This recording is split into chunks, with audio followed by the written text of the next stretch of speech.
Assalamualaikum warahmatullahi wabarakatuh. Halo, kembali lagi bersama saya Aldi Kurniawan di Semangka Podcast. Dalam program Sobat Kami atau Sosok Hebat, Kreatif, dan Menginspirasi. Nah, sudah pada tahu belum? Semangka Podcast sudah ada slogan, yaitu Semangka Podcast, Learning, Inspiring, and Empowering. Nah, teman-teman, di hari ini, hari yang sangat-sangat ditunggu-tunggu tentunya. Banyak dari kita yang menunggu nih, episode selanjutnya dari Semangka Podcast itu apa?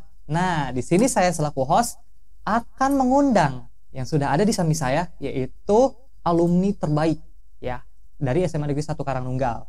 Beliau ini sudah sukses dalam berbagai bidang, termasuk memberdayakan kemampuannya untuk membantu masyarakat dan juga menebar manfaat tentunya. Langsung saja, ini dia Kang Rizky Ahmad Paujan. Terima kasih Kak Aldi. Ya. Assalamualaikum warahmatullahi wabarakatuh. Waalaikumsalam warahmatullahi wabarakatuh. Sungguh sangat luar biasa sekali Kak Aldi sambutannya. Terima kasih juga telah mengundang saya ya, walaupun memang di berbagai kegiatan di OSIS juga sibuk, tetapi menyempatkan untuk bisa mengisi acara di podcast ini, dan saya ucapkan terima kasih banyak sekali pada Kak Aldi. Terima kasih juga untuk Akang yang sudah bersedia ya, teman-teman, nemenin kita di sini. Ngomong-ngomong, Akang gimana kabarnya? Sehat? Alhamdulillah sehat. Inilah sehat. Yang penting sekarang tuh jangan telat makan aja gitu, dan jangan lupa istirahat yang cukup. Oke, berarti stay safe ya, stay makanan ya, stay eat and stay with me mungkin ya. Yes. Seperti itu ya Kang. Iya. Nah, kurang lebih. Terima kasih Kang, berarti untuk sambutannya sangat-sangat luar biasa ya. Di tengah-tengah kesibukannya mungkin Kang Ape juga pasti ada berbagai agenda. Iya, juga. lagi kuliah Kak. Lagi kuliah. Masih kuliah. Masih kuliah. Masih kuliah. Siang-siang gini iya. Pasti ya waktunya kuliah. Tapi bisa menyempatkan gitu ya, luar biasa. Ya, itulah karena memang perlu ada manajemen waktu yang baik. Itu dia teman-teman, mungkin yang akan kita bahas ya. Iya. Dan mungkin itu salah satu modal ya Kang sampai saat ini. Nah, baik Kang. Di sini mungkin kita akan bahas tentang pengalaman tentang suatu yang saya sendiri tunggu-tunggu nih dari Akang, termasuk mungkin nanti kita akan bincang-bincang tentang gimana Akang. Jadi nggak apa-apa nih, jadi banyak nanya kita nih, termasuk saya gitu. Saya juga nanti boleh nanya. Oke. Iya. Boleh dong. Kita saling tanya aja berarti ya, saling kepo. Nah, Kang, kalau mau tahu nih, kan kita udah tahu nih bahwasannya Akang bersama teman-teman ya, kalau nggak salah 9 tim ya, 9 tim. Iya, OTS 9 tim. Nah, membentuk yang aplikasi yaitu Online Tesi Selatan. Nah, saya pingin sedikit kepo nih Kang, ngebahas tentang OTS itu sendiri. Pasti kan orang-orang OTS pasti nyangkut poin sama aplikasi yang memang udah ngehandle banyak orang ya. Nah, saya pengen nanya nih Kang, latar belakang apa sih yang waktu itu Akang dan teman-teman bentuk sehingga tercipta atau terlahirnya OTS itu sendiri Kang? Iya. Jadi untuk latar belakangnya tersendiri itu sebetulnya dari rekan kita alumni juga sama. Oh, sama alumni. Iya, namanya Muhammad Rapli Aramdhani, dan ketua OSIS juga sama sama kita. Ketua OSIS Ketua OSIS juga beliau, iya. Masya Allah. Jadi pas waktu itu Kak Rapli pernah ingin gabung sama jasa antar barang di Karangnunggal. Namun dia tuh malah ditolak. Kok bisa Kang? Karena ya mungkin sudah penuh ataupun memang tidak ingin tersaingi. Oh gitu. Nah, timbullah rasa istilahnya bagaimana nih buat kita untuk membuat sendiri, tidak tergantung terhadap orang lain. Nah, dia berpikir terus cari-cari ide, terutama tim ya, sebuah tim. Dan waktu itu pernah ngontek juga Kak Nur Muhammad Taufik. Ketua OSIS juga ya? Sama 2018. Kayak himpunan ketua OSIS berarti ya Kang. Nah, waktu itu lalu ngontek Kak Nur Muhammad Taufik, berdiskusilah mereka berdua, dan membutuhkan tim tentunya. Dan membutuhkan sosok pembimbing. Lebih tepatnya partner lah, tapi lebih ke pembimbing gitu di lapangan yang bisa menggerakkan banyak orang. Jadi kepalanya mungkin gitu ya. Iya, kepalanya gitu. Nah, di situ mereka mencoba kontak siapa nih? Ya ke saya lah akhirnya. Gitu. Ke Akang berarti ya. Ke saya. Dan waktu itu kita langsung berdiskusi. Belum ada tim nih, masih 3 orang, dan tidak disangka-sangka juga pas waktu itu ada lomba kemah budaya kaum muda. Iya, kemah budaya kaum muda. Di sana kita dilatih mengadu ide, gagasan, dan membuat sebuah prakarya gitu. Berarti Prakarya dan inovasi sebuah mungkin aplikasi gitu ya. ya. Gitu. Tapi kita hanya menyumbangkan ide saja di sana. Nah, kita ikut, kebetulan ikut itu kita yang aplikasinya, bidang aplikasi. Kita menyumbangkan ide berupa aplikasi, namun bukan OTS, tapi game. Tapi game. berbasis Nusantara dulu Nusantara. tuh. Iya, berbasis Nusantara. Permainan gitu ya. Oke. Game mobile waktu itu. Baik. Nah, setelah itu mulai terbentuk chemistry sebuah tim, dan akhirnya kita satu sama lain saling berkoordinasi, saling kontak. Ada 9 orang, dan 9 orang itu tentunya beda-beda karakter. Karena beda memang kepala, beda karakter berarti ya. Karena memang dalam sebuah tim itu pasti kan membutuhkan skill-skill yang berbeda tentunya, karena tugasnya juga berbeda. Betul. Nah, singkatnya seperti itu sih latar belakangnya. Berarti benar-benar perjuangan banget ya. Hmm. Berarti mulai dari bingung nggak ada Iya. anggota, bingung nggak ada sumber daya manusia, tapi karena mungkin kembali lagi ke yang namanya organisasi berarti ya Iya, Kang ya. jadi kita awalnya juga kan Wah. OSIS sama. Betul. Nah, betul, kalau betul. sudah ada ikatan dari awal sehingga ada ide, kita diskusikan, ya istilahnya sudah satu pemikiran dari awal, ya mudah menyampaikannya itu. Mantap. Ya, jadi benar-benar manfaatnya itu kerasa ya. Benar-benar relasi bisa terbangun dan terbentuklah kerjasama yang luar biasa ini ya Kang. Wah, benar-benar ya. Jadi pandangan saya juga Kang, ngelihat nih perkembangan OTS dari awal sampai akhir juga, kan awal-awal emang belum terlalu gimana ya, Iya. tapi karena relasi ya mungkin ya Kang ya, Iya, relasi karena dan relasi. skill, betul ya tadi yang disebutkan oleh Kang, skill yang bisa dibangun sehingga orang-orang banyak percaya berarti gitu ya Kang. Iya, kepercayaan yang paling utama Luar tuh. biasa kepercayaan. Oke, berarti betul ya tentang OTS itu sendiri nggak mudah mungkin ya Kang, Jelas. nggak mudah. Jadi kita jelas. nggak lihat kayak wah ini langsung terbentuk gampang, banyak prosesnya berarti ya Kang. Banyak sekali. Nah, yang ingin saya tanyakan lagi nih Kang, kira-kira cara ataupun strategi yang Akang dan teman-teman tempuh sehingga beberapa masalah itu bisa teratasi itu seperti apa Kang? Kira-kira strateginya? Masalah ya, tidak lepas dari masalah tentunya pasti. kehidupan kita. Cuman kita fokus dulu masalah di lapangan nih. Betul. Masalah di lapangan mengenai aplikasi. Yang paling sulit tuh sosialisasi terhadap masyarakatnya. Karena memang masyarakat di kita tuh gaptek istilahnya.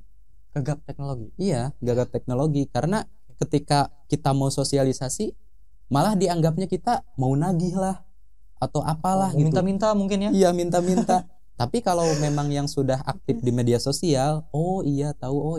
Namun kalau dipresentasikan paling banyak yang gaptek.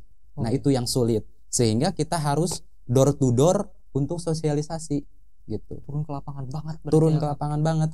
Dari awal Cikukulu sampai ujung Simpang, ya kita ke ujung. ujung ke ujung. Ya 2 kecamatan tuh. Waduh. Kecamatan Karangtunggal sama Kecamatan Bantar Kalong. Ya kita door to door saja sosialisasi secara langsung. Dan itu gimana Kang? Responnya nih kan pasti Responnya berbeda. ada yang baik, ada yang buruk, ada yang ngasih minum, ada juga yang ngusir.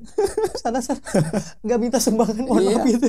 ada juga yang ngusir. Oh gitu. Nah itu jadi masalahnya tentang sumber daya manusia, masyarakat Dan yang ada di pemahaman daerah mereka kita. tentang ini gitu ya. Iya. Gitu. Jadi kita harus benar-benar ekstra meluangkan waktu untuk terjun ke lapangan. Itu masalah di lapangan. Kemudian mungkin merembet ke masalah tim. Itu gimana? Boleh. Ingin tahu juga? Boleh dong. Oke. Pasti kan pasti bakal berhubungan juga nih Kang. Iya. Nah, jadi kalau untuk tim, karena memang kita masih mahasiswa nih, tentunya ditantang untuk bisa tadi kembali ke awal manajemen waktu. Ya, mengatur waktu. Masih mahasiswa nih ya. Waduh, ada yang semester saya 7, semester 5, 6, kita beda-beda tingkatan. Oke. Nah, tentunya kita harus saling paham tentang kesibukan masing-masing. Manajemen waktu harus benar-benar baik. Wow. Jadi kita mau rapat pun kita benar-benar harus mencari relasi waktu yang semuanya bisa. Gitu. Jadi ya orang satu enggak gitu ya. Iya. Boleh. Sedangkan jarak kita kuliah tuh beda-beda. Ada yang di Depok, ada yang di Solo, ada juga yang di Purwokerto, ada juga yang di Bandung, ada juga yang di Tasik. Bayangkan itu gimana koordinasinya? Dari berbagai daerah itu kan berarti otomatis harus nyamain waktu di satu tempat. Dan itu pasti susah banget ya. Iya. susah banget. Cuman tidak ada yang tidak mungkin selagi kita berusaha. Nah, itulah yakin terhadap suatu proses yang kita jalani dengan usaha yang tentunya pantang menyerah juga. Mantap. Berarti benar-benar ya strategi. Di samping masalah yang besar, perlu strategi yang besar juga ya. Berarti kayak ungkapan gini, Kang. Gimana? Masalah yang modern perlu solusi yang modern juga. Contohnya tuh apa? Contohnya berarti ya kayak strategi. Kita kan lagi pandemi berarti ya, Kang. Benar. Lagi pandemi nih. Otomatis kan di berbagai daerah masing-masing nih, Kang. Nah, itu gimana cara Akang mengatasi hal tersebut gitu, Kang? Untuk bersatu, untuk misalkan satu waktu nyamain waktu itu tuh kayak gimana? Oh iya. Pasti beda-beda banget. Terus apalagi nih ya? Kalau masih masalah nih atau lanjut? Masalah, kira-kira masalahnya ada lagi nggak? Atau hanya itu aja, Kang? Kalau masalah cukup deh kayaknya, karena memang yang paling sulit itu di lapangan. Di lapangannya. Kalau di belakang nggak ada problem apapun. Kalau di belakang nggak ada sih, kita enjoy aja gitu. Karena kita tujuannya memang membantu masyarakat, jadi tidak mengutamakan kepentingan sama sekali. Jujur, sumpah ini mah nggak mengutamakan kepentingan finansial gitu, keuntungan. Jadi kalau keuntungan kita tidak ada gaji, tidak ada apapun, selalu kembali ke modal. Ada keuntungan kembali ke modal. Buat bikin stiker lah ini dan lain sebagainya. Berarti itu keuntungan lewat finansial nggak ada nih? Ada tapi kembali lagi jadi modal, bukan gaji kita gitu. Gak signifikan gitu ya, Kang ya? Iya. Terlalu besar. Terus yang berbuat pasti kan kalau misalkan kadang ada orang gini ya, Kang. Modal kembali modal gitu. Jadi apa sih kayak berjalan di tempat? Kadang orang bilang kayak gitu. Iya. Nah, yang buat Akang dan 9 tim ini bisa terus mengembangkan itu apa sih? Berarti pasti ada keuntungan lain nih, Kang ya, Kang? Iya. Apa keuntungan tuh, lain tentunya ilmu dan pengalaman. Kita betul. kan lagi kuliah nih. Jadi niatkan saja kita untuk mengabdi kepada masyarakat. Karena di kuliah pun ada Tridharma perguruan tinggi. Pengabdian, pengabdian nih, penelitian dan pendidikan. Nah, dua itu malahan ketiga-tiganya kita dapat. Pengabdiannya ke masyarakat, penelitiannya tentang sumber daya manusia, dan tentunya pendidikan. Semuanya kan berbasis pendidikan. Nah itu, jadi kita terapkan sebagai mahasiswa tentunya dan ya pelajar pada umumnya seperti itu. Jadi keuntungan itu bukan hanya sebatas finansial, berbentuk materi aja, Kang ya. 3 dharma yang Tridharma perguruan tinggi. Itu udah luar biasa, udah. Itu hanya dari OTS gitu ya. Kadang orang cuman berpikir keuntungan aja gitu, berbentuk materi. Tapi ini yang lebih berharga mungkin ya, Kang ya. Luar biasa. Emang bener-bener ya. Di samping masalah yang besar itu dapat keuntungan yang besar juga. Di balik mungkin keuntungan mau materi ataupun apapun itu ya, Kang ya. Iya. Nah, lanjut nih, Kang. Lanjut. Berarti problem dan tantangan udah ya. Tadi tentang gimana cara mengatasi, strategi dan cara menyatukan pikiran mungkin ya, Kang. Lanjut ke, kan gini ya, Kang. Pengen cerita nih. Biasa nih untuk saya sendiri nih. Kadang kalau misalkan di organisasi atau di program ataupun prospek apapun itu yang mencakup tentang perencanaan dan pelaksanaan, kadang kita ada rasa di titik jenuh, ingin menyerah dan kayak merasa sia-sia gitu, Kang. Nah, itu gimana sih Akang dan teman-teman itu mengatasi hal tersebut gitu? Kayaknya Aldi juga pernah ngerasain itu ya. Jadi ketua OSIS pasti pernah ngerasain. Gak semulus yang dipikirkan gitu, Kang ya. Langsung jauh saja lah. Jadi intinya teman-teman semua, ketika kita merasa down, yang saya khususnya gitu, tips and triknya salah satunya ingat masa lalu. Gitu. Bukan tentang bukan itu, cuman masa lalunya lebih ke perjuangan kita membentuk sebuah tujuan tim. Mungkin iya, tujuan awal kita apa tuh yang kita ucapkan sama-sama pas waktu itu gitu. Tapi bukan 2 orang, kita kan 9 orang. Bukan janji 2 orang, bukan. Tapi janji 9. Janji 9 orang kan ada 9. Kan ada 9. Nah, jadi itu selalu ingat perjuangan, selalu ingat masa-masa kita membentuk gitu. Ketika tidak ingat perjuangan, maka lelah kita pun hilang. Ketika kita ingat perjuangan, maka rasa lelah yang dulu tuh terasakan. Sehingga kita akan terus terstimulus gitu, trigger, terpengaruhi untuk terus berjuang gitu. Jadi selalu ingat perjuangan intinya itu. Dan tentunya kita kembali lagi ke tadi prinsip awal untuk menebar manfaat bagi masyarakat. Betul. Gitu. Kalau kita udah menyerah, ya masyarakat pasti kecewa gitu. Betul. Karena banyak sekali orang yang merasa terbantu dengan adanya ini. Gitu. Salah satunya kan untuk driver membuka lapangan pekerjaan gitu. Kalau misal kita off sudah, otomatis kan mereka harus cari lowongan kerja lagi seperti itu. Jadi di samping menebar ke masyarakat, tapi membantu sesama mungkin angkatan akang ataupun lebihnya untuk menjadi peluang kerja mungkin. Iya, kan? jelas banget, betul ya. Nah, benar-benar kayak rasa jenuh yang kayak gitu tuh benar-benar kembali lagi ke apa sih tujuan kamu di sini gitu. Ya. Jadi benar-benar harus panceg niat berarti gitu ya, Kang. Iya, jelas itu. Konsisten, istiqomah itu paling sulit. Benar ya, berarti benar-benar aspek duitnya dapat ya. Doa, usaha, ikhtiar dan tawakal. Itu ya, Kang. Luar biasa, betul. Nah, lanjut nih ke pertanyaan yang lebih ke umum ya, Kang. OTS kan bisa dibilang karya putra daerah ya, Kang. Iya. Karya putra daerah. Nah, otomatis itu kan mencakup ke pola pikir sebagai rakyat ataupun masyarakat milenial. Yeah. Nah, saya sendiri pengen nanya nih, Kang, kiat-kiat ya atau tips untuk kami agar bisa sesukses ataupun sehebat Akang dan ke-9 Tim itu kayak gimana, Kang? Apa ya? Cara ataupun apa gitu? Kalau sukses yakin semuanya juga orang-orang yang ada di sini, kan di sini juga ada yang mengatur kamera tuh. Ada yang mengatur juga video, ada mixer, semuanya orang sukses itu ya. Jadi masing-masing sudah mempunyai perannya gitu. Jadi bisa dikatakan semuanya sudah sukses. Namun tentunya tolak ukur sukses yang dari awal kita tuju tuh apa, itu yang menjadi patokan mungkin ya. Jadi kiat-kiatnya dari saya pribadi, pertama itu niatkan dulu mencari ilmu.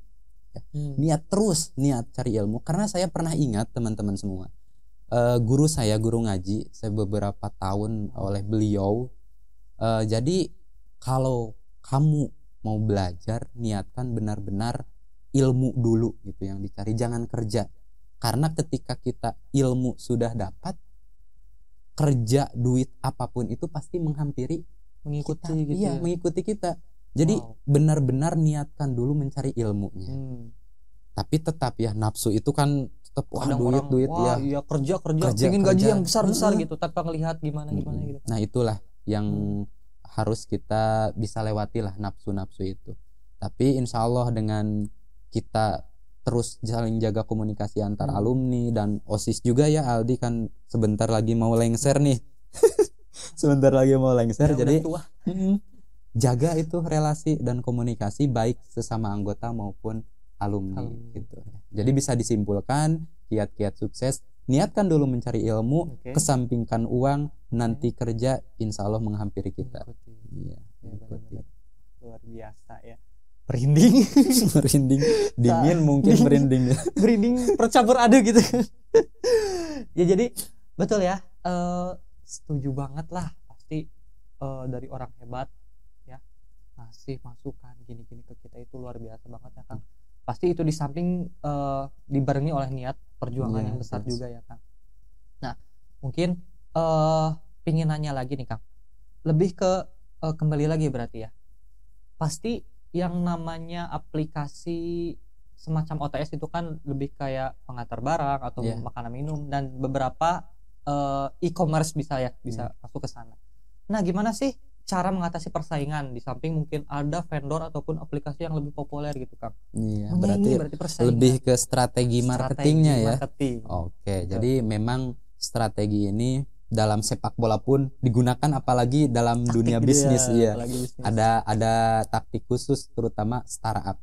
Betul. Jadi yang pertama kita lihat dulu nih bagaimana sumber daya manusia. Kalau misal perlu kita terjun ke lapangan, banyaknya kita terjun seperti tadi. Terus kita benar-benar bimbing mereka ikhlas dan benar-benar jangan menganggap mereka tuh seperti orang yang tidak mengetahui apa-apa. Oke. Ya, jadi benar-benar friendly lah gitu kita datang ke sana. Nah, itu jadi strategi yang pertama, lihat dulu bagaimana solusi sosialisasi yang cocok terhadap daerahnya. Kemudian kita juga jangan lupa ibu-ibu tuh suka FB-an, iya suka FB-an. Jadi kita jangan lupa nih, media sosial benar-benar harus digembor-gemborkan. Paling efektif itu ya di gimana? Sosialisasi. Apapun itu strategi marketing makanan itu kita di Facebook.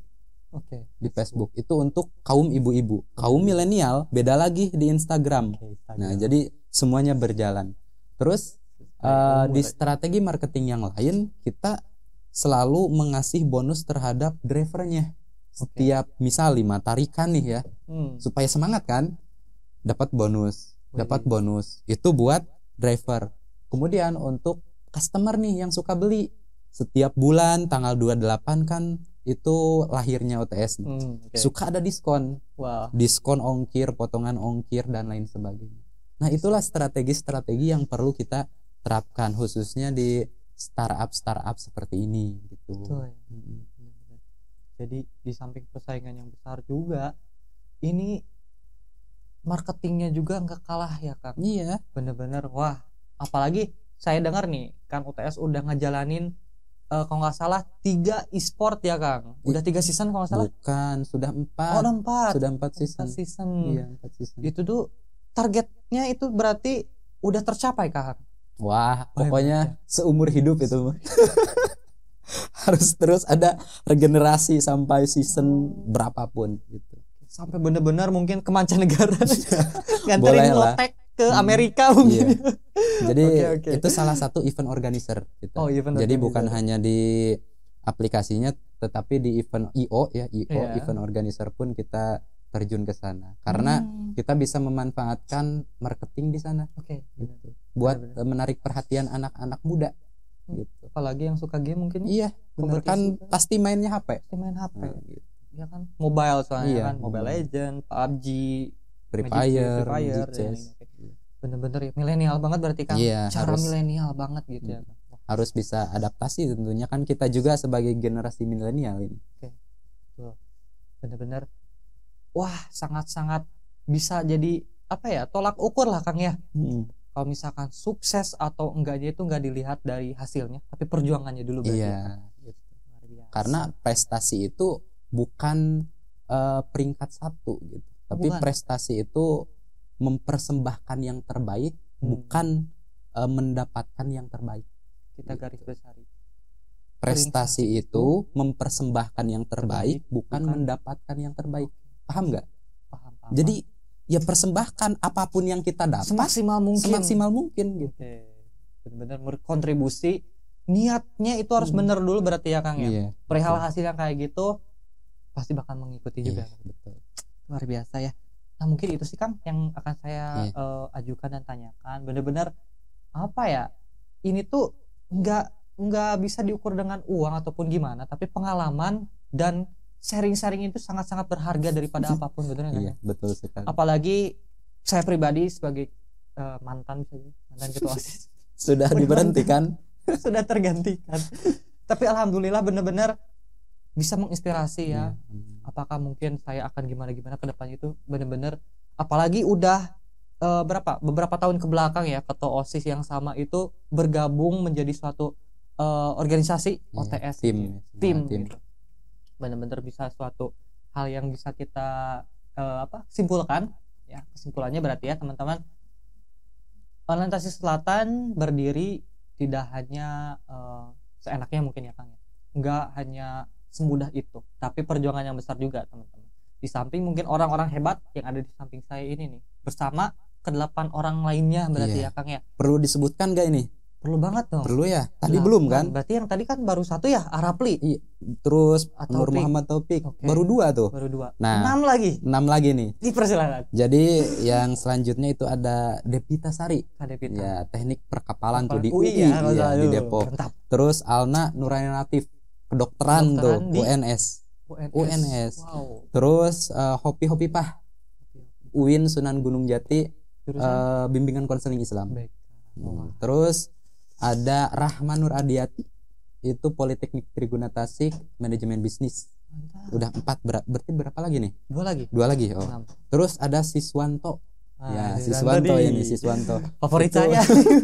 di PGSD Penjas UPI Sumedang. Ya. Oke. Dan satu lagi, benar-benar soulmate saya. Pahit manis bersama-sama nih. Sahabat Kak Abdul Wahid ya. Abdul Wahid Kak atau Abdul dipanggilnya Wahid. Kak Alo ya? Kalau ya itu Kalau, di UPI Bandung, PGSD Penjas. Berarti udah lengkap nih ya, 9. Kesembilan-sembilannya mahasiswa, ya kan? Iya, Semua mahasiswa belum ada yang lulus tapi udah menciptakan suatu hal yang luar biasa. alhamdulillah. Masya Allah, tepuk tangan dong. Wah, bener-bener merinding, bercampur aduk. Bener-bener mahasiswa dari SMA Negeri 1 Karang itu menjadikan bukti bahwasannya bisa bersaing ya Kang ya. Tentunya. Tidak ada yang tidak Anak-anak mungkin. tidak ada yang tidak mungkin di dunia ini. Benar-benar mulai dari latar belakang jurusan yang berbeda-beda, kedokteran, BK, PGSD Penjas ya Kang, teknik informatika, itu dalam satu kepala yang sama jadi organisasi ataupun perusahaan yang insya Allah nanti semoga besar ya Kang ya, Amin. makin berkembang. Itu luar biasa. Mungkin itu ya Kang yang bisa kita saling sharing-sharing kepada sobat hebat ya yang ada di sini. Kesimpulan sekali lagi yang bisa kita dapatkan bahwasannya setiap perjuangan itu pasti ada hasilnya, tapi kita tidak melihat hasilnya, tapi perjuangannya. Apa yang kita tanam akan jadi apa yang kita petik nanti, berarti gitu ya Kang. Luar biasa. Sekali lagi saya terima kasih kepada Kang Apes. Sebelumnya terima kasih atas perhatian dan di tengah sibuk-sibuknya nih, masih kuliah berarti semester 7 ya Kang. Bentar lagi mau lulus dan mungkin akan menjadi orang yang lebih sukses dari sekarang. Itu tetap bisa mencepatkan sharing-sharing di podcast Manka ini. Sekali lagi saya ucapkan terima kasih. Mohon doanya juga kepada kami selaku rakyat ataupun siswa-siswa milenial ya Kang. Semoga bisa mengikuti rekam jejak ataupun langkah dari alumni. Ditunggu lah pokoknya, ditunggu. Ditunggu. Benar-benar. Mungkin itu ya Kang. Iya. Ada yang ingin disampaikan atau satu kalimat kepada sobat hebat nih Kang? Apa nih? Ya? Motivasi. Tadi aja deh di akhir lah. Jadi prestasi itu bukan mendapatkan yang terbaik, tetapi mempersembahkan yang terbaik. Sudah. Mantap, benar-benar bisa diingat, bisa dipahami, itu jadi suatu motivasi yang kuat ya Kang ya. Nah mungkin itu ya sobat hebat yang bisa kita simpulkan dari awal sampai akhir. Benar-benar sangat bermanfaat. Semoga apa yang telah kita dengarkan dari sosok hebat yaitu Kak Rizky Ahmad Fauzan ini bisa menjadi suatu motivasi dan dorongan untuk kita semua untuk lebih berkembang, khususnya melihat dan tujuan untuk menebar manfaat kepada masyarakat. Mungkin itu ya Kang ya. Mungkin sekian yang bisa saya sampaikan dan Kak Rizky Ahmad Fauzan yang bisa sampaikan. Terima kasih. Salah satu yang akan saya sampaikan, jangan lupa tinggalkan like, ya, komen dan juga subscribe agar kami terus bersemangat mengembangkan podcast Manka ini dan juga menebar kebaikan kepada kalian. Terima kasih atas perhatiannya. Salam hangat dari kami semua. Wassalamualaikum warahmatullahi wabarakatuh. Sampai jumpa.